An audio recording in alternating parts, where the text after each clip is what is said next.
FCS CheckDown. Nathan McCray, Coach Ron Jackson, and Brandon Josephs joining us back in the saddle. Gentlemen, it is week one. We've had football. Brandon, we missed you last week, and through the recap, I know you got a young family, busy time. Just catch us up. How the heck are you? My appearance was declared a no contest. Yes. All statistics voided. Yeah. So like UC Davis and Mercer, last week's show was declared a no contest. And you're battling a little scurvy, apparently. Not doing so hot. Botulism, something like that. Something that can be found on the Oregon Trail. You know what? When you have kids, I'm just going to tell you, you got about 19 more years of them bringing home new bacteria every single school year. So congratulations to that. Just saying.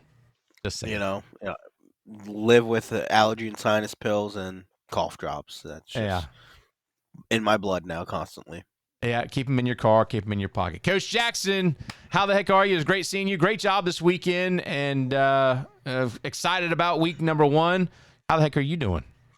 Man, I can't complain. I just got off the practice field getting our 5th and 6th grade team ready to travel to Murfreesboro tomorrow. So I'm excited.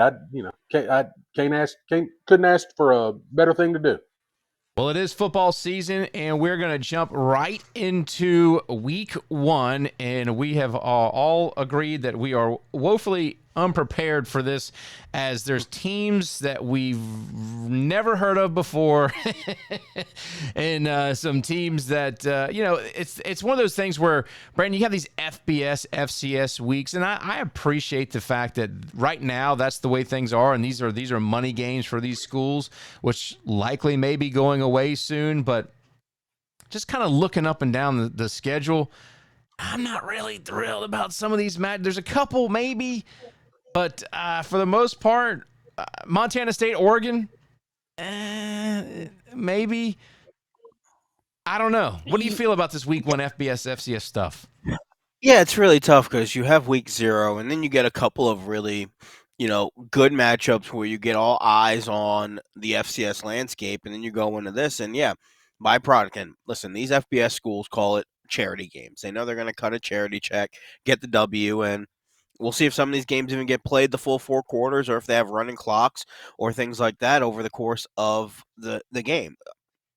Then, conversely, just like FBS pays FCS teams to come in, get beat, FCS plays Division II teams, and we get a lot of that, or NAIA teams to start. I wish there would just be a more concerted effort. You have the landscape, you have the eyeballs. Week 0, week 1, there's a lot of college football. People are craving and hunkering down, and they will sit around and watch any form of football if they can get, if there's a quality matchup. I just wish there was more of a concerning effort, and listen, they need the money, so I respect it, but if we can get more ranked matchups week 1 and week 0, I think that can only help, especially at the FCS level. Yeah, Coach Jackson, real quick, your thoughts. We talked about and have let FCS have week 0 rather. Some of those key matchups. We like some of the big games. Of course, the Mercer game and UC Davis game was sent to poof in the air. But FCS, I know that there's an opportunity for some of these teams to knock off an FBS program. Chattanooga plays Memphis this weekend. That may be something to keep an eye on. South Dakota plays Iowa State. That's a ranked opponent. But for the most part, you're still just, it's a money game. Tarleton State, an Army, by the way, we'll talk about. Yeah, here's the thing. I like it when it's in state. So Eastern Kentucky going to play Louisville, I don't mind that. If Eastern Kentucky plays Kentucky, I think that's a good thing to do. Western Illinois playing Illinois, that's not a bad thing. I don't like it when they get on down into week 7, 8, 9, and 10, and they're playing FBS schools. I really don't like. I guess it's the same thing, but I don't really care for the FCS schools playing your NAIA schools. I think you ought to kind of limit that to Division II games or something like that. But on the flip side of that, Tennessee Tech is playing Cumberland this weekend, so that's not it's a quick trip for Cumberland. That's not a bad deal. So I don't mind them as much. I just I wish they were, like I said, I like them being week 0 games. I like them being week 1 games, and that's about as far as that needs to go. Well, let's go ahead and get into our week 1 games. We're going to look at kind of go conference by conference, and we'll start in the Big Sky. And you take a look here. Here is your conference schedules. You've got Chadron State. Anyone familiar with Chadron State? Anyone got anything? Facing Northern Colorado. Do what? I had to take my glasses off. I thought that was Chad State. It might be. It might be Chadron State. Chadron State is in Chadron, Nebraska. They are the Eagles, and they play the Rocky Mountain Conference of Division II, and their mascot's name is Elmo the Eagle. Well, that gives them a chance to win right there. Elmo the Eagle. Listen, I don't know if they're any worse or better than Northern Colorado. I mean, I wasn't going to go there. That could be your D2. Fear the D2, Division 2. Yeah. Moving on, Weber State and James Madison. At one time, this would have been a marquee matchup. Not so much anymore. I think James Madison's this is a FBS, FCS matchup, of course, and not going to be one I think that's going to be very friendly to Weber State. Cal Poly San Diego could be an interesting one. Portland State, BYU, that's a ranked BYU program, by the way. UC Davis, Utah Tech, Idaho, and Washington State is another FBS, FCS matchup. Eastern Washington, UIW, that's one we're going to talk about here in just a minute. Idaho State, Southern Utah, also we're going to talk about that game. Sacramento State, South Dakota State, interesting. Let's start with this Montana State and Oregon State game. Am I just such an FCS fan that I'm thinking, I'm going to watch this game. This game's going to be good. It's going to be close. I know there's no Tommy Mellott. I know Montana State's lost some pieces, but this is the number 7 team in the country in the FBS level. Number 1, 2, 3, whatever polls you look at for Montana State in the FCS. This is our chance, Brandon. Am I just in la-la land here? It's going to be interesting for the first couple of quarters. I really believe that Oregon, they will start a sophomore quarterback who's made a couple of starts for them in Dante Moore. It's going to take some time for him to figure out, running this offense, running this system. And Oregon has a lot of moving pieces in a literal sense and a figurative sense on that offensive side of the ball. So I think Montana State will be able to make some hay and at least cause a couple of 3-and-outs early. I think by halftime, Oregon will be in control of this game. I'd be shocked if we get midway through the third quarter and it's a 1-2 score game. I just think Oregon is that talented in terms of speed and depth offensively and then power and strength defensively. But Montana State, they're going to get a good test. And if they can, stop Oregon, stop Dante Moore on that opening drive, then go down and figure out a way to get some points, 7-10, and make it, 10-0, 10-3 or something like that. That's the real victory for them, and that will tell me more about any sort of a four-quarter aspect of the game. I want to see a lot of those guys playing and how those guys execute over the course of 4 quarters. Yeah, and Coach Jackson, again, Montana State, we know what they did last season. They've lost a lot of pieces. They're going to find some new people. Heck, there's 17 vegans on the team. I'm not sure what's going on there.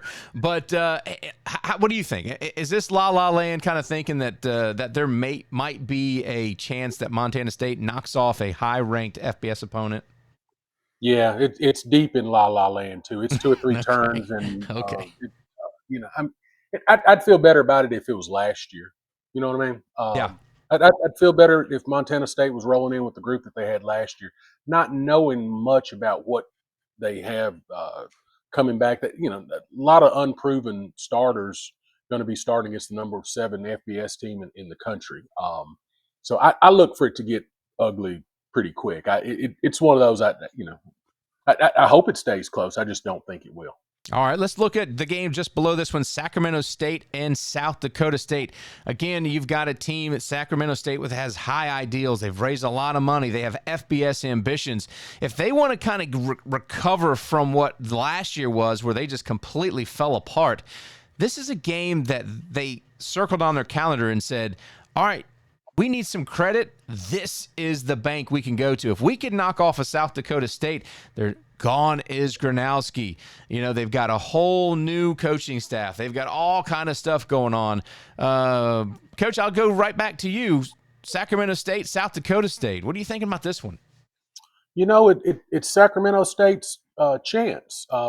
Literally, it could put them in relevance. It could make everything that they're saying about their program true. They're ready, and they're ready to move up and play with the big boys. I don't think it's going to happen, though. I think offensively they'll put up some points, but I don't know. I don't think they're quite South Dakota State level. So I would, I hate to say it, I have to pick against Sacramento State, and I'm not real sure that one's going to be close either. Brandon, we have a history with South Dakota State making some of their fans mad. South Dakota State, Sacramento State, Hornets, Jackrabbits. What do you think? So, for South Dakota State, they had the greatest run in program history over the course of the last 3 years, and they lost basically all of that. Even the head coach, very little, if any, is still there for the Jackrabbits. So, I think for them, an honest assessment is Jaden Rashada better than whatever South Dakota State's going to put out there at quarterback? Probably. Should the running back position be better for Sacramento State than South Dakota State? It should be. Should line play be better? I don't know about that. And so many times, at least early in the season, you get into the line play, and that's going to be the big difference. I think Sacramento State is better at the skill position players, wide receiver, running back, quarterback. That doesn't mean they're going to win the game because, as we talked about in the preview, and we mentioned South Dakota State, this offense is going to take some time to gel. Almost every major impact piece of South Dakota State, if not every single one of them, is a transfer in to this program. They've only worked together for 4 months max in this program, in this system. So yeah, I can't in good faith say, you know what, Sacramento State with all those variables are going to go in there and beat South Dakota State, despite the fact that South Dakota State lost everything from their magical run. If this was a year ago, 2 years ago, yeah, I say South Dakota State, no matter what Sacramento State does, wins this game by 15, 20, 25 points. I think this game could be a really close game, though. I think Sacramento State could fall behind early, then figure out a way to score 2 quick touchdowns and make it a game. I think this is very much going to be a fourth quarter game, but my lean is at home in Brookings, South Dakota State. They will have the advantage. They will have the edge there because there's just too many pieces for the Hornets to figure out against a tough team to start the season. If this was game 8, maybe a different story, but this is game 1 for both these teams, so I'll go with South Dakota State, but it's not going to be a walkover victory in my book. Yeah, and it's a big opportunity for Brendan Marion and that go-go offense to really kind of face some really good defense and see how it works, see what happens here at the FCS level. So it's going to be a fun game to watch no matter what. All right, Idaho State, huge national presence last week, almost knocked off UNLV. They're going to be going to Cedar City, Utah. Our friend Delane Fitzgerald and Southern Utah Thunderbirds. They've kind of been on the cusp of being real good, but then they have a game that they fall off, an unexpected loss here and there in the season. Idaho State's obviously a program under Cody Hawkins that's kind of on the up and coming. But I think that, big stage, week 0, whether it was Cody Hawkins having his team extremely well prepared or Dan Mullen not having his UNLV team all that prepared to face a FCS opponent, whether it's smoke and mirrors or not, we're going to find out this week because I think Southern Utah has got a great foundation, and Idaho State coming on the road. Brandon, I'll start with you. I think this can be a opportunity for Southern Utah to put Idaho State exactly where people thought they were going to be at the start of the season.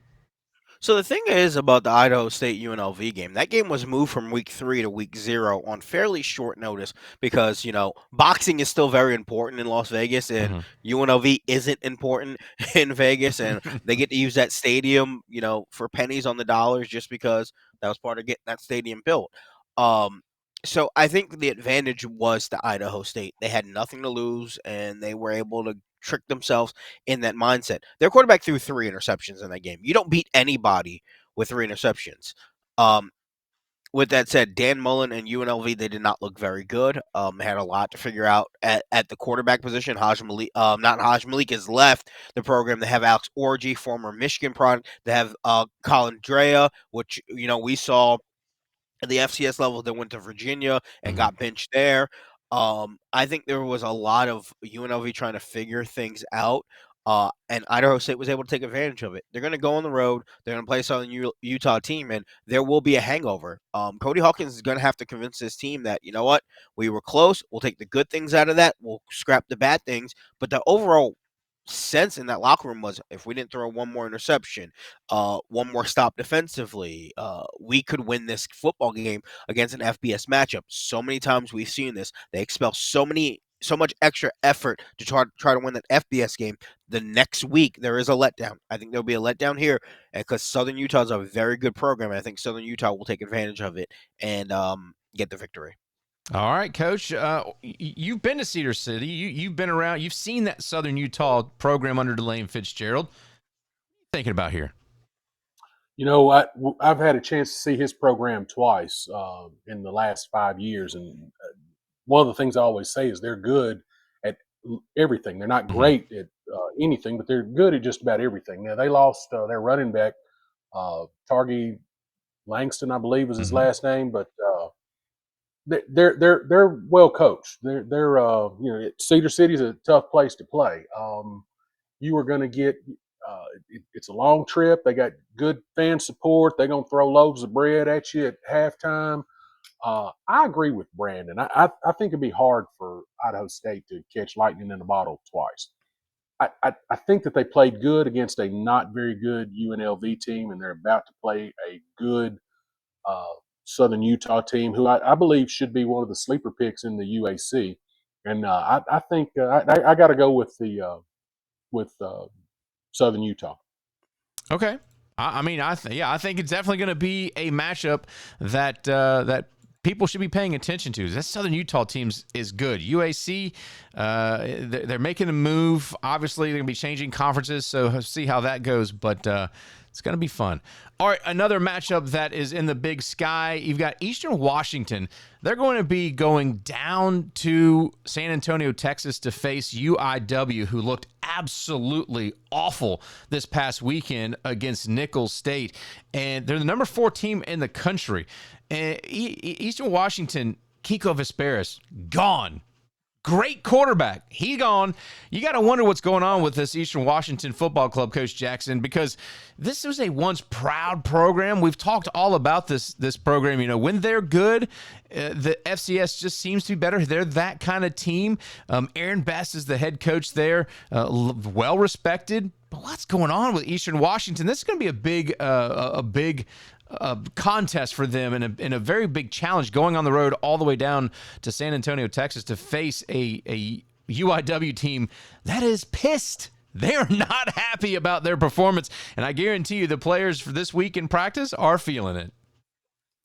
Yeah, I'll say this: if UIW doesn't, if Incarnate Word doesn't win, it's going to be a long season. So I think they circle the wagons pretty well, and I think they do pretty well. They've got too much talent on that particular roster to be trash. And that's, I hate to say it, but that's kind of how they played last week. Not taking anything away from Nicholls State, because they played a fantastic game. But,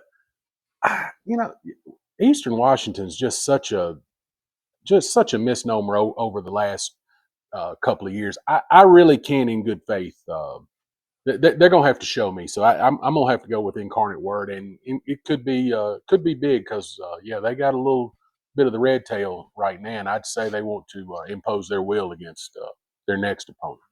Brandon, I know that you had a chance to watch a little bit of this game.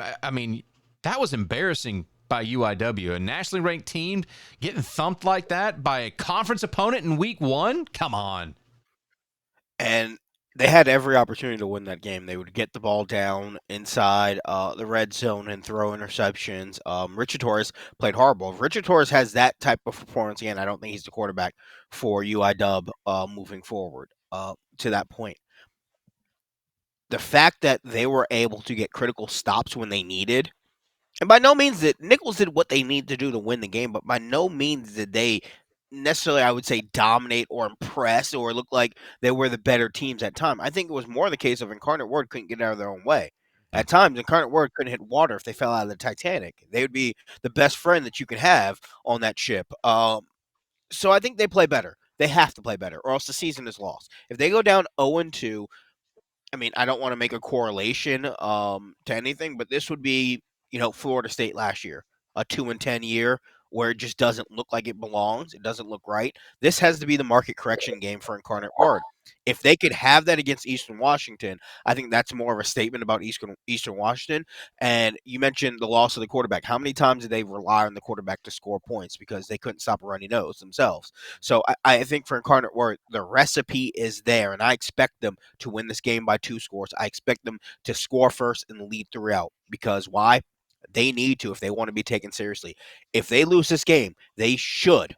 They won't, but they should go from 4 to unranked. Oh, 100%. Unless they have some type of Weber State ties or something, they should be out. Now, again, it also depends on the teams around them. They've got to win as well, and that's something like a South Dakota State losing or Montana State. They're going to drop maybe a point if they get completely destroyed by Oregon. So we shall see. All right, let's go ahead and turn our focus. That was 20 minutes on the Big Sky. Let's turn our focus to the Coastal Athletic Association or Athletic whatever. I don't know what either We are. won't be spending 20 minutes on them. No, we will tell not. You this right no, now. we will not. But you know what? I'm interested in this Towson-Norfolk State game. Michael Vick is the head coach now at Norfolk State. And you know what? I just kind of was looking at some of their stuff. They were 4-8 last year. They played Towson toe-to-toe. 28-23 was the score last year. And it was Towson having to put up 14 points in the fourth quarter to win that game. Norfolk State only returns 9 starters. Probably not a bad thing. 43 lettermen. We obviously know what Michael Vick does. He's brought in some talent. Israel Carter is going to be their starting quarterback from South Florida, and Otto Coons. He's a former Eastern Illinois quarterback. They've got some depth there at that position, so it's going to be interesting to see how they maneuver. And Kevon King, a running back there at Norfolk State, and Cam Ryan Thomas, a wide receiver. They've got some weapons there. Now, it's their defense that you're going to have to really key on to see if their defense can stop Towson. Towson was 7-5 last year. They got a couple pieces coming back. You know what? I'm really thinking this could be an opportunity for Michael Vick to get his first FCS win, Coach Jackson. I'll let you start here. Norfolk State, Towson, something that a game we really wouldn't paid much attention to a couple years ago. Michael Vick's brought that talent, brought that attention to Norfolk State. Now he's got to get it done. Yeah, I think he's going to get smoked, though. I hate to say it like Now tell us how you really feel. I mean, don't hold back. They didn't even have a kicker a couple of weeks ago or some mess like that. He's got a lot. I think he's going to do as good of a job as you can. But Norfolk, to me, he's got a lot of holes to fill. And it'll be his first game as a head coach. I would anticipate there being lots of penalties, there'll be lots of opportunities to improve after this game. I think Townsend, I think they beat him pretty bad. All right, Brandon, you know Michael Vick. You got a chance to spend some time with him there in the whatever league that was. Was it the Alliance? Yeah, whatever it was. The Vipers or something? I don't even know. The Legends. The Legend. That's what they were. You know what? Listen, I've talked to Michael Vick just a couple times because of the Falcons shows, working at the radio station when they did the pre-games and stuff. He's a smart dude. Very, very personable. I think he's going to be seen. Forget the stuff that's the baggage that comes along with it. Not the NFL quarterback, but all the other stuff. And that still lingers, right? I think he's a good football mind for this Norfolk State program. Yeah, but I think he deserves the same runway that we gave Eddie George to start at Tennessee State. It's not going to be pretty, to Coach Jackson's point, on the field and on the sidelines as well. I firmly and fully expect them to, miss taking a timeout, to have a couple of delay of game penalties because they're just not situated right on the sidelines. They got to figure out that dynamic too on the sidelines. This is his first ever game as a head coach at any level. with that said, do you give a guy like Deshaun Jackson, because he was a high school coach, a little bit of a grace to kind of manage the sideline, the coaching staff, and things like that? I would say so, but there's no harm in not knowing until you're in that game situation. You can scrimmage as much as you want. It's not going to be the same as game situation where you got to find the official close to you to call a timeout in a clutch situation. So I think he deserves some grace there. I think also for what he's trying to do, again, like Eddie George at Tennessee State, give them some runway to figure it out. And Eddie George turned Tennessee State into a very successful playoff program, and now is at Bowling Green. I think Michael Vick is invested in the Spartan program, so I think they're gonna lose to Towson to start the season. But I don't think we should make an indictment on the first couple of games. I mean, they got a very winnable second or third game against an NAI school, so I think they'll get a win in the first couple of weeks. But this game, it may not be pretty. It may spiral out of control for a myriad of different reasons, but it's not going to be an indictment on this program. This is also an ESPNU game, so it's a nationally televised game if you have whatever subscription you have to get ESPNU. And it's a Thursday night game, 7 p.m. there on ESPNU. Campbell versus Rhode Island's another CAA game that I think is something that might be fun to look at. Campbell obviously went through a transition at head coach last year, and Rhode Island has just consistently been a good program here in the CAA. And the newcomer, Campbell, in the CAA, longtime Rhode Island team in the CAA. Is there a chance that Campbell can pull off an upset, Brandon? I don't think so to start the year. Again, this is a Campbell program, no matter who's the head coach, up and down. Like the humps on the Camel's back. It's a very up and down program. I think Rhode Island's just going to be a little more consistent to start the year, so I'll take Rhode Island. Okay, yeah, and wait, let's see. Let me do this one for you. There you go. That was for the humps. There you go. Coach Jackson, I think this is kind of like solid founded team with good fundamental principles. They've lost some pieces, but they've also bringing back Rhode Island versus Campbell, who's still trying to, like, a fluid situation there. And that's tough. That's tough when you're facing, these solid opponents. Yeah, I got to agree with Brandon. I don't think Campbell gets it done. I think Rhode Island kind of treats it more like a tune-up game for the following week and moves on. I think Rhode Island's Rhode Island. I think Campbell's still Campbell. Soup. All right. William & Mary and Furman, just another game that I wanted to look at. William & Mary is a team that's, gosh, they've had so many crazy, a lot of expectation, and they just have fumbled the football year after year after year, and they're not getting any better. Whereas Furman, they had a once proud program, and they're kind of in the dregs. Brandon, William & Mary, I would think probably would pick up the win on this one, but I honestly wouldn't bet a nickel on it.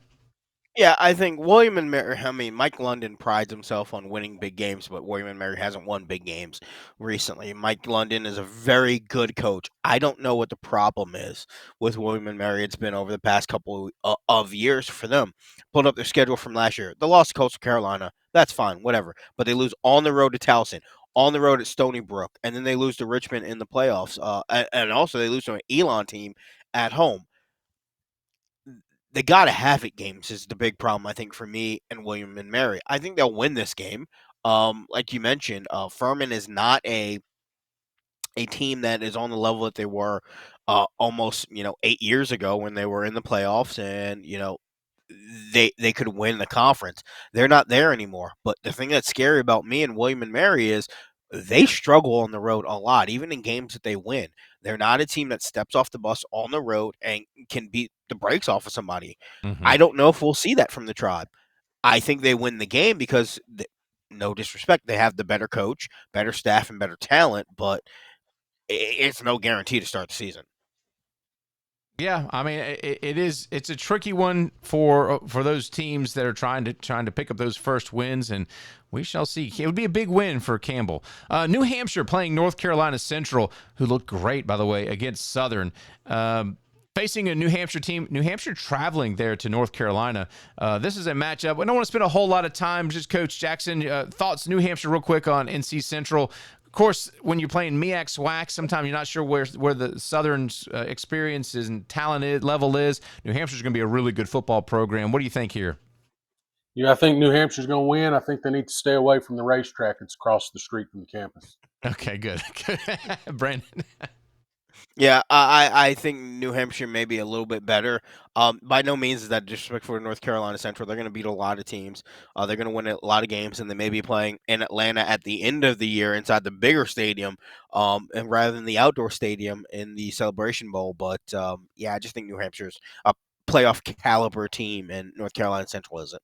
All right, we've talked Big Sky, we've talked CAA. Those are kind of the big games there in the conference. Now we're just going to bounce around and go to MEAC. We've got Howard versus FAMU, a historically black college.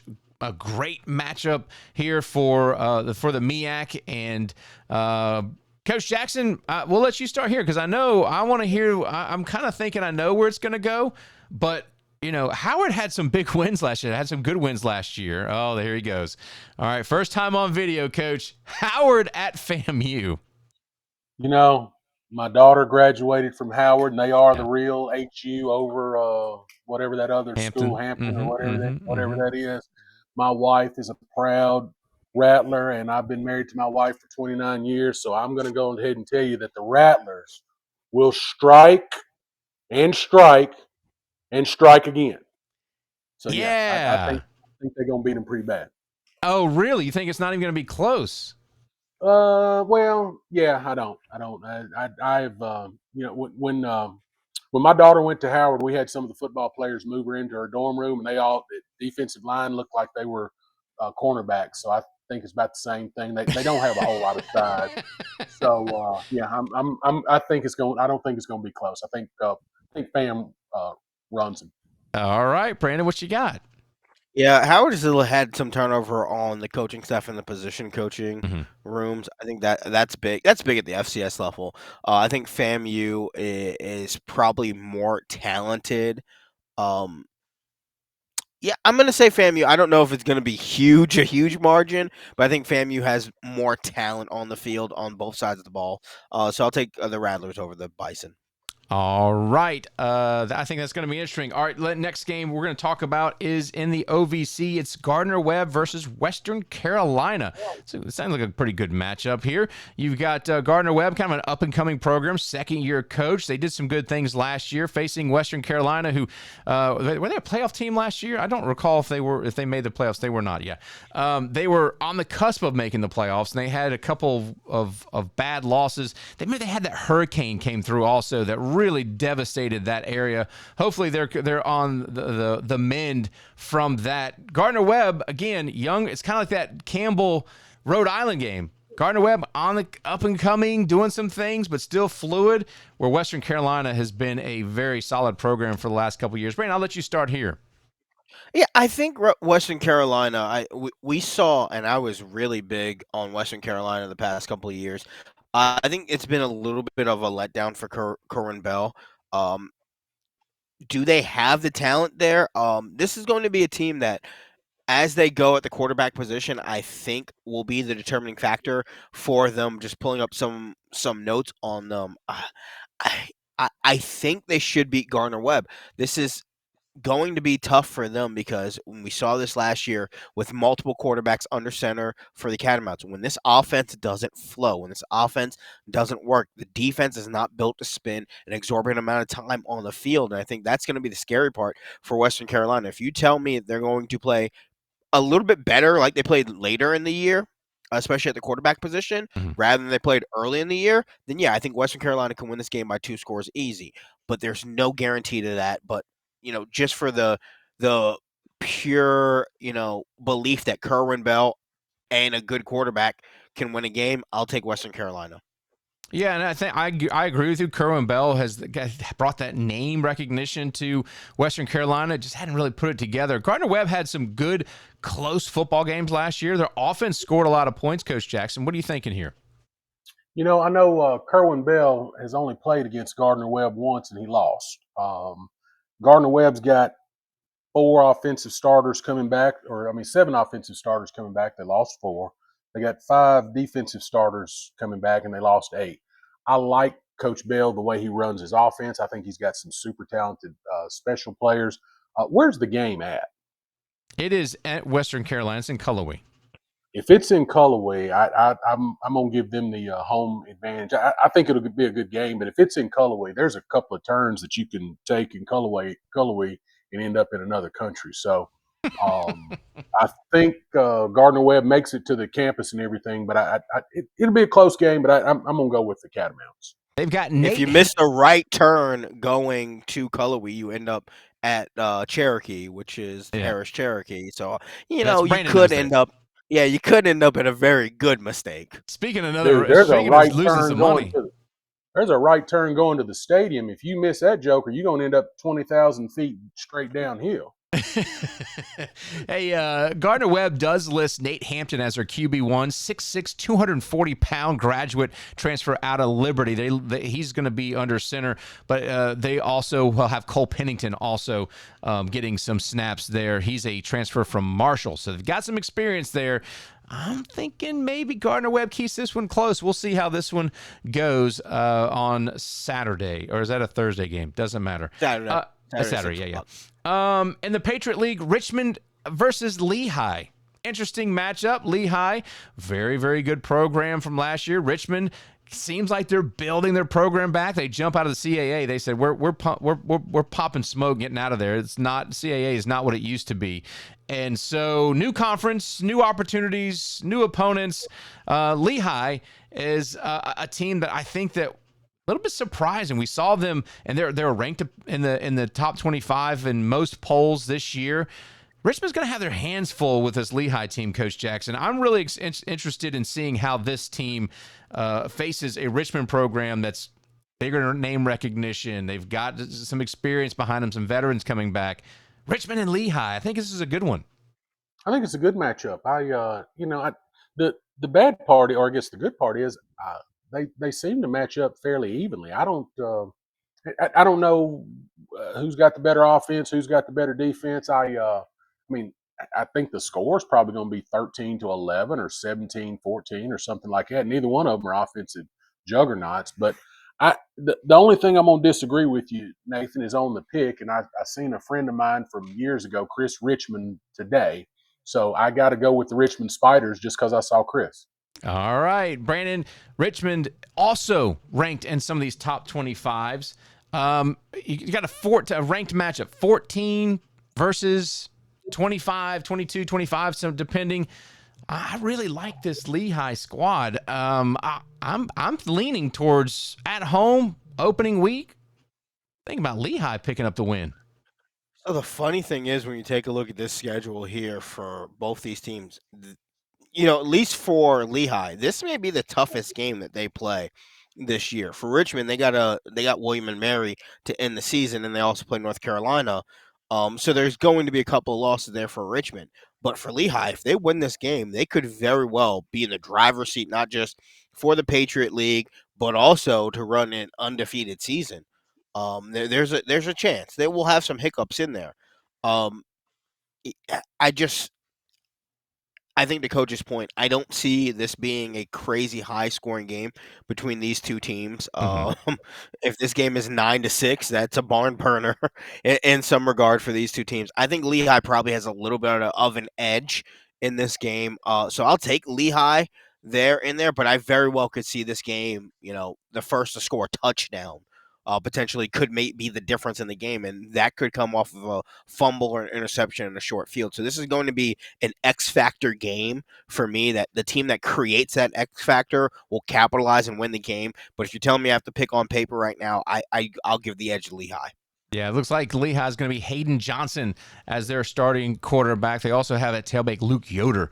We'll keep an eye on for this 2025 season. All right, Murray State and ETSU. Obviously, Murray State was a program that's been trying to get back to where they were at one point, and now you've got ETSU. Their coach is gone. They've hired a new guy coming in here, and there's a lot of excitement about the newness there at ETSU because they felt that way with their previous coach, and he took 1 year and then bounced out of there. So some instability there in East. What is it? Jackson City, Johnson City, Tennessee. Johnson City. I should know that stupid song. Johnson City, Tennessee, and Brandon. Listen, ETSU, they've just had a roller coaster the last 5 years, and they're kind of starting fresh again. And this Murray State's coming in here. They're bringing some talent. Lots of good transfers coming into this Murray State squad. What are you thinking about this one here? Yeah, I think Will Healy is the guy at ETSU. We have to remember he did flame out, but he also got his first head coaching job at a high level at like 12 years old. Give the guy some grace. He's had to go on the redemption tour to get back there to be a head coach. I think he's grown. He's changed. I don't think necessarily out of the gate that it's going to click and they're going to be a playoff team this year. I think he is a different coach than the last time we saw him as a head coach. I think he'll fit in nicely there in Johnson City. And listen, I think he could be the guy that stays there for a while because there wasn't many people knocking on Will Haley's door to give him another chance to be a head coach. So I think he wants to show that loyalty, unlike some other guys that, showed up to Johnson City, preached the gospel, and left on the first thing smoking out of town, or woke up and decided, you know what? I had a dream that I don't need to be a head coach anymore, so I'm not going to be a head coach anymore. But I think Murray State out of the gate this year, better than ETSU, so the Racers will win this game, in my opinion. Okay. Well, and Jody Wright's a very well-respected head coach, by the way. And he has, in his second season, really brought some I guess, expectation to this Murray State squad, Coach. Well, Murray doesn't have much of a choice but to be a little bit better on the roster because of the league that they play in. They've got to improve, or they're going to get beat 100-0 just about every weekend. Now, joining the Valley, you got to wonder. yeah. I don't think that. I don't think they're quite there. I still think they're in the bottom third of the Valley. Sure. And I think ETSU is not a bad team. I thought last year they were much improved over the previous year. I like Will Healy. He took Austin Peay from a winless program to what it is, and then went to Charlotte and kind of flamed out. But nonetheless, I'm gonna have to pick the Buccaneers, especially if it's Johnson City. There's some fantastic restaurants in Johnson City too. They got them everywhere. There's more restaurants than there are people in that little town. Well, that's good to know because I may be heading up there. My grandmother lives not too far from there, and if they've got some good food, I'm in for it. Definitely. Dude, they got some fantastic food. Just stay on the main roads. A lot of things disappear in that area of Tennessee. Yeah, well, trust me.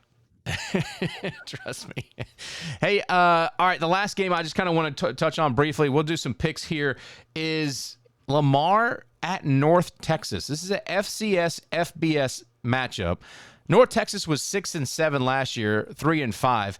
Pete Rosamondo, who's the head coach at Lamar, has got that program playing extremely good football. And I'm thinking that this is going to be a real opportunity for an FCS win. And it's not high on the radar for a lot of people. And Coach Jackson, I'm going to let you start here. Lamar, a couple years ago, was running that the triple option style offense, and they got rid of it. And they hired on Coach Rosamondo, and all of a sudden, man, pieces started being put in place, and he has done this. I think this is his third season, maybe. He has done a great job of building this football program, and I'm really liking what I see in the Southland. They're going to be competitive, and I'm thinking this just might be an opportunity for Lamar to pick up a FBS win. And I'm in for this one, Coach. What do you think? I guess it's 3 or 4 years ago. They started just about freshmen at every position. Right. They just hit the reset button and started completely over. And now those guys should be juniors and seniors. So I think Lamar's much improved. I don't know that they have quite the roster that North Texas has got, especially along the trenches. The trenches in the fourth quarter, that's where your FCS and FBS disparities show up the quickest and the easiest. I will say this. I think they've got more speed than North Texas does. But I don't know that it gets to that kind of game. I think Lamar makes a decent showing. I think it's a decent game for 3 quarters. I think it ends up maybe 31-17, 31-20, somewhere in there. And it's a good measuring stick for Lamar, and it's a good measuring stick for us that are judging other FCS teams to see how far Lamar's come. But I don't think they get it done. It's probably one of those. I don't think they get it done on the scoreboard. Brandon, as you go into the darkness of your room, Well, yeah. What? The light switch is a little bit far away. That's okay. That's okay. Yeah, let me see if I can solve this. You know what? I'm just saying. I just, That's good. Some intimate nature, some ambiance. I like it. I like it. Your thoughts on this program for Lamar? Up and coming, good coach. They're bringing in players, and I think they've done it the right way. They brought in some transfers, but a lot of these kids have come here with maybe even a transfer with a red shirt on their name. They're coming in and building this with young talent, and then it's sticking around. And Aiden McCown is a player that they brought in, son of Josh McCown, brother of Owen McCown, who plays at Colorado and played at Colorado. I think they're attracting some really interesting talent there in Texas. Yeah, I think for Lamar though, to Coach's point and what you were describing, they've had a philosophy shift, and they're going to have guys that have played a lot of ball for them, contributing in big ways.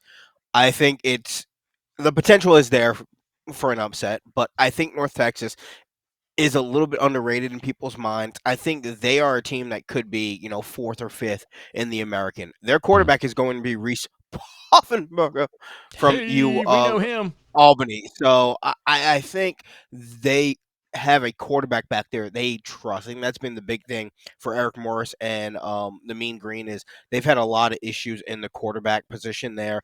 They're putting a lot of trust in him. I think this is going to be a game where, Coach mentioned the skill positions may advantage Lamar, but I think North Texas can beat them up in the interior.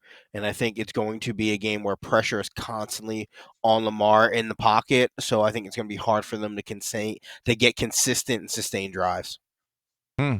It's interesting. By the way, Robert Coleman does return, who started for Lamar last year. So I'm not expecting that McCown's going to knock him off, but I'm just saying the talent level that they're bringing in is pretty interesting. Some of the stuff that they've got going on there. Okay, yeah, I think this is a one to watch. All right, let's go ahead and get to our game picks and wrap this sucker up.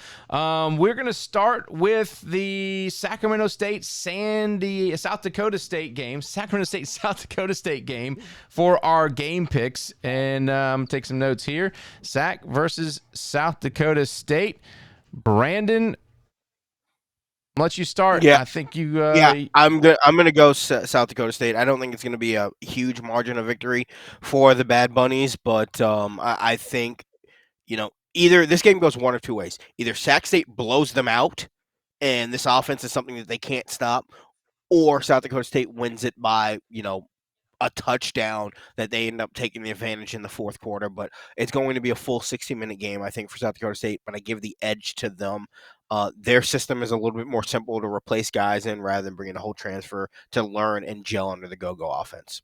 All right, Coach Jackson, I'm going to go with Brandon. I think it's either going to be an absolute destruction by the Jackrabbits, and this go-go offense is got no fuel to go, or it's going to be a really, really close game. I don't think there's going to be anything in the middle. So I think that South Dakota State should have the horses to get past Sacramento State. What are you thinking? Yeah, I agree with you too. I'm the same way. Brandon took the words out of my mouth. It's either going to be you'll see the go-go offense score 77 points, or you're going to see them throw 17 interceptions. I have to go with I wish this was the third game of the year instead of the first game. Yeah, I get that. Definitely. Yeah. Put me down for the South Dakota State. All right, up next, we're going to have Idaho State at Southern Utah. We talked about this one as well. Delane Fitzgerald there is building something important. Idaho State with a great show in Coach Jackson. I'll tell you what I'm going to go with. I'm going to go with Delane Fitzgerald. I think Southern Utah is building something there, and I think they're going to show Idaho State for probably what they are is a good program up and coming, but not there yet. Yeah, I'm gonna have to go with Southern Utah too. literally at halftime, if you make the game, bring your hands. They're gonna throw sourdough loaves of bread up in the stadium, and that'll be the highlight of the game. But yeah, give me the Thunderbirds. All right, Brandon, what you got? Yeah, I think for Delane Fitzgerald, I don't want to say this is a make or break year, but they've always been that team that's on the just on the outside of making the playoffs. That team just on the cusp. I think they will win this game. I think in Delane Fitzgerald's mind, I think he'd tell us if we asked them. It's a make or break year for them, so they can't fool around necessarily in some of these games. So I think they have to be prepared week in, week out. And these are the games you have to win to be a playoff team. So give me the Thunderbirds. All right. So far, so good. Up next, we're going to go to Towson, Norfolk State. Brandon, I'll let you start. Sorry, I had a cough. Brandon, I'll let you start here. There's a lot of stuff going on here. Nationally televised game, Towson, Norfolk State. I'll tell you, I'm going to pick Norfolk State in this one. Well, I think we need to give the Spartans a little bit of a runway. They don't make coaching changes because their coach left to go to FBS P5. Yeah. There's a lot that needs to grow into that program, and Michael Vick seems like he's in it for the long haul. I don't think they win this game. I think there will be, a crazy time. The clock will be running down going to halftime, and they will be on the cusp of field goal range. And Michael Vick's going to forget to call it. That he's the one that's responsible for calling the timeouts there. I think that's going to happen in this game. I think Towson is going to win the game. But again, this is not going to be the indication of how the season's going to go for the Spartans. All right, Coach. You're getting choked up on this one now. Are you okay? Yeah, we were talking about the Thunderbirds, and that's probably what I need is a little Thunderbird right now. Hey-o. But let me tell you, I think at the end of the game, you're going to look around, you're going to say, man, they're going to be okay. They're going to be all right. I don't think Michael Vick gets it done. The first game, I'm going to go with Townsend, but I think you'll look and you'll say, man, he's going to have him in the right direction. So I agree with Brandon. I think you need to give him the same kind of latitude that you give Eddie George. And I think if we look back here in a couple of years, Norfolk State will be in a much better position than they are right now. Unfortunately, that's not going to help them Saturday. I think Townsend beats them pretty bad. All right. Up next, William and Mary and Furman.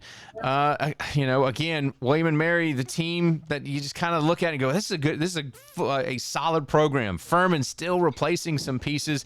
I'm going to say William and Mary should pick up the win here, Brandon. I'll let you go from there. Bill and Mary. Nice. Coach? Bill and Mary, 1915. Ooh, I like the score. Is that the year they were founded? Oh, is that what we're talking history? No, I don't know. But there's going to be a couple of missed extra points. There's going to be a safety. So yeah, 1915. Hey, Howard and FAMU, and Coach, I'm going to go ahead and put you down for the FAMU. I tell you what, I'm not 100% sure on this one because you looked at Howard State played some teams close last year and then had some complete trip-ups, but I think I'll go with the Rattlers too, Brandon. Yeah, I'll take the Rattlers. I just think, a lot of changes in there for Howard. And as Coach mentioned, I think size has always been an issue, at least the last couple of years for Howard. I don't think they've gotten any better there, and they lose a lot of good coaches from that staff, so give me FAMU. Hey, one that's interesting is Tarleton and Army. We didn't really talk about this one, but again, it's an FBS, FCS matchup that I think a lot of people are going to get a chance to see that Tarleton is an up-and-coming program. I went ahead and put this one on the board for picks. I know it's tricky to pick these games, and we have friends who coach at Army. Brandon, let's Coach Jackson start here. What do you think? Tarleton at Army, a chance for an upset here? Yeah, there's a chance. I don't like the matchup. It's going to be tough for Tarleton to prepare for the triple option, and I hate to see their defensive linemen get cut all game long. Tarleton's defensive line gets pressure on the quarterback, but they don't run up and down the line of scrimmage too terribly well. So I would I would expect that you're going to hit a stretch where Army scores on 3 or 4 consecutive possessions. It's just not it's not a good matchup. I don't even know how Tarleton would prepare for them. They don't have any triple option people on their team. So I think Army wins big, but I think it's good for Tarleton to play and get the national exposure. I hope they come out of the game healthy. Brandon?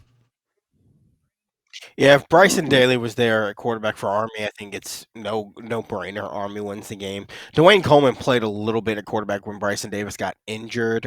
Daly got injured a couple of times last year. I think it was especially late in the season. He ended up missing a bulk of time. Yeah, it's tough. It's going to be tough for the Texans to figure out how to defend this. What are they going to do? They're going to take a reserve receiver, cornerback, have him simulate running the option, and you just do your best from there. The advantage is to Army in the game there. I just it's going to be a really tough effort for the Texans to win this game, and then not necessarily sacrifice the weeks ahead for them, if you know what I mean. Yeah. So for that, I'll take the Black Knights in there, but I don't. I could see a scenario where Tarleton State blows the doors off them because Army just isn't executing the offense correctly and turns the ball over a bunch. But I think coming into this game on paper, you got to give the edge to Army. Yeah, I'm the same way. I was kind of getting you to see if I could hook you guys, but no one went for it. All right, yeah, Tarleton. I think it's gonna be a great game. I think it's gonna be a great opportunity for them, but Army should pick up the win there. Let's go with Gardner-Webb and Western Carolina. I like Coach Reisert. I think he's done a great job there. I think I'm going to go with the old hand in Kerwin Bell. No offense for this one. Yeah, give me the Catamounts, Brandon. Catamounts, I think, for Kerwin Bell and that offensive way they finished out the year last year. I think that gives them a good starting point for this year. Coach Jackson, I really like the quarterbacks there at Gardner-Webb. They can drive that offense. I don't know if they have the tools around to beat a Western Carolina, but what you got? Yeah, I got to take the Catamounts, but just because it's a home game. Western Carolina's a tough place to play. The field's gray, so you can't hardly see anything here. The way the sun comes over, dude, you blinded on the sidelines. It's a tough place to play. So give me the Catamounts. All right, Richmond and Lehigh were one of the only matchups in the FCS that are ranked opponents. The only one I could see. Richmond and Lehigh. Oh man, Brandon, you mentioned Lehigh earlier. I love some of the points that you made. I don't know. I have lots of questions about this one. So, do you put your neck out there? I've already put my neck out there with Norfolk State. Coach, I'm gonna let you give me some time to think about it. Who you got here? 16-15. I'm gonna go with Richmond. All right, Richmond. I like it. That gives me a little bit more confidence in what I was thinking, Brandon. You still going with Lehigh? 17-10 Lehigh. All right. Give me 17-13 Lehigh. I think it's good. I think it's going to be a good game. Leave Coach Jackson there on the island. All right. Up next, we've got Murray State and ETSU, two programs that are maybe going in opposite directions. We're going to have to see with Will Healy taking over there at ETSU, Brandon. Yeah, I talked about it when we did a little bit of the game breakdown. I'm kind of leaning towards Murray State here. This is a team last year, and I just pulled it up. They beat Mississippi Valley State 59-8. They lost to Butler, a team that they could have beat by 2 points. They lost to Indiana State, a team they could have beaten by that one was 4 points. The only team that they should have contended with, that they got the doors blown out of them, was Southern Illinois at the end of the year.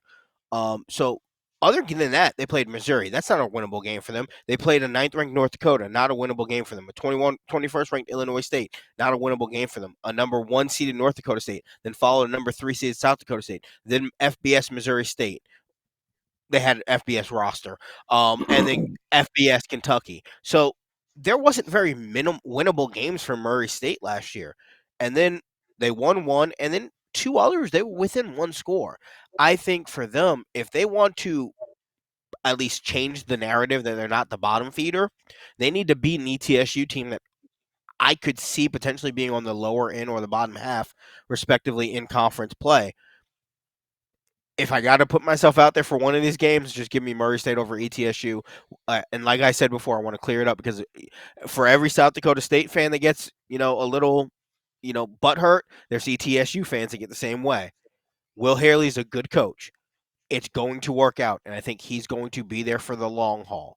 I just think to reset that roster and his offense philosophy, it's going to take a little bit of time. Give him a little bit of a runway to get things going there. But I think Murray State, if they want us to believe things are different for the Racers, they need to win this football game. Coach Jackson, I'm going to be going with the Buccaneers on this one. I'm believing in Will Healy. I think he's keeping some pieces. He's brought some pieces with him for this team at ETSU, and I'm going to go with the Buccaneers. Who you got? I just think I think the Buccaneers are just a little bit further along the line than Murray State. I don't think they're head and shoulders better than Murray State. I do think they are better than Murray State. I think they win the game. I think afterwards everybody goes to Kickback Jacks, has a good time, and literally. But I'm going to say 24-21. All East right. Tennessee. ETSU. Brandon's on the island here. Eastern Washington and UIW. We kind of talked about this one. Eastern Washington hasn't been good for very long. They lose that star quarterback. You got to wonder what's going on with Coach Aaron Best. UIW had a stinker this past weekend. Coach Jackson, I'm going to let you start right here. I'm just going to figure that Incarnate Word gets it together this week and they blow the doors off Eastern Washington. I'm going to go 45-21. Ooh, all right, Brandon. I'm going to call a blowout as well. Yeah, I was going to go UIW by 17. Yeah. All right, we're on the same page. You have 24 is your difference. Yeah, it's going to be an interesting one. All right, gentlemen, that wraps up our game picks for the week. This is game one. Football's back. Brandon's back. I certainly hope you feel better, buddy. I know it's going to be a long week. Probably not. Coach, yeah, right. Coach, you are traveling to Eastern Kentucky where Ryan is coaching with the Colonels there. Tell me about that real quick. You know what? He's getting broke into the coaching business. I wish him luck. I don't talk to him a whole lot because he's putting in a lot of hours right now. But we're gonna go to Louisville. I don't think he'll be on the field. I think he'll be one of the coaches in the box. Okay. And wish him luck. He's gonna need it. And yeah. Colonels are gonna need some luck too because Louisville's got a pretty good football team. They got 2 running backs that are outstanding. We're gonna have to stop the run. So we'll see. I plan to get there. I'll get there Friday, and then I'll go start tailgating around 11 o'clock because I bought a parking pass because I don't want to walk nowhere. So I'm literally within 10 feet of everything. So we're looking forward to it. The stadium, the Kentucky Fried Chicken Stadium or whatever it's called, is very, very nice. We're looking forward to it. Good. So it's gonna be a big one there. Yeah, I think so. Good. I think so. If things go downhill quickly, you can leave early and go bet some ponies. Hey. Yeah, I got a burner phone for that. But over behind the stadium, there's a little place called the Alley that there's a lot of action right there too. And I guess I could always go across the river and go to the casino. Heck yeah. Well, I tell you what, I have Georgia Tech this weekend. Women's volleyball in the ACC kicks off, so I will be at Georgia Tech Friday, Saturday, Sunday. You can check me out on the ACC network as Georgia Tech has Wofford, Ole Miss, and Arkansas State. Brandon, what you got? You doing some high school football? Yeah, high school football. Let's see. I called a game last week in the studio this week. So, yeah, a lot of high school football stuff going on in the great state of Georgia. Absolutely. Well, you guys have been awesome so far as this venture of video podcasting. I know we're not the best to look at, but, we do what we can. Brandon stays in the shadows for some reason. He's the best looking one on the show. We can't figure that one out. But listen, I got to do the like and subscribe. That really helps us out. And when we hit 500 subscribers, then we can monetize and we can start bringing in some money, and then we'll give it back to the fans through giveaways, T-shirts, hats, whatever we can do. And also, we're available on Spotify, so make sure you give us a 5-star review if you like the show. And if you don't, man, leave some comments. Tell us what we're doing right. Tell us what we're doing wrong. We certainly will read those comments and try and adjust and adapt. We really believe that in the FCS level of football, we want to provide them the best platform to have some kind of analysis on there, and not just something that talks about FBS all the time. So there's enough of that. Brandon, go lay down. You look good, but you need some rest. Coach Jackson, have a safe trip. It is the FCS Checkdown. I'm Nathan McCrary for Brandon Joseph and Coach Ron Jackson. Have a great weekend as it's the week 1 in college football, and we will see you Sunday night for our preview show, something like that. All right? All right, week 1 in the books. Come on. It's the FCS Checkdown. Good night.